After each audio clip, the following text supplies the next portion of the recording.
لقد نصركم الله في مواطن كثيرة ويوم حنين إذ أعجبتكم كثرتكم فلم تغن عنكم شيئا وضاقت عليكم الأرض بما رحبت ثم وليتم مدبرين ثم أنزل الله سكينته على رسوله وعلى المؤمنين وأنزل جنودا لم تروها وعذب الذين كفروا وذلك جزاء الكافرين ثم يتوب الله من بعد ذلك على من يشاء والله غفور رحيم.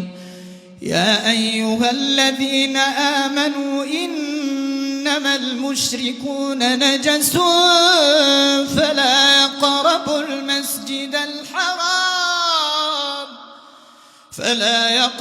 المسجد الحرام بعد عامهم هذا وإن خفتم عيلة فسوف يغنيكم الله من فضله إن شاء إن الله عليم حكيم.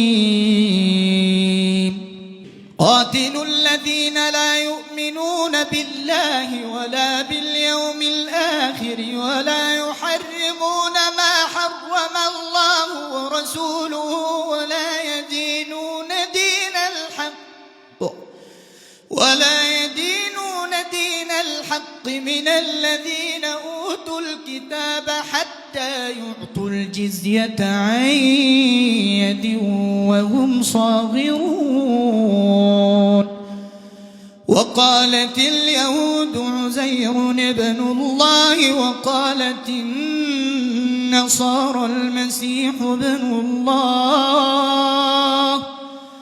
ذلك قولهم بأفواههم يضاهون قول الذين كفروا من قبل قاتلهم الله أنى يؤفكون.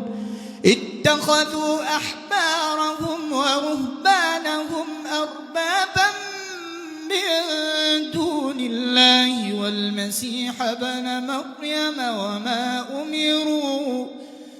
وما أمروا إلا ليعبدوا إلها واحدا لا إله إلا هو سبحانه عما يشركون. يريدون أن يطفئوا نور الله بأفواههم ويأبى الله إلا أن يتم نوره ولو كره الكافرون. هو الذي أرسل رسوله بالهدى ودين الحق ليظهره على الدين كله ولو كره المشركون.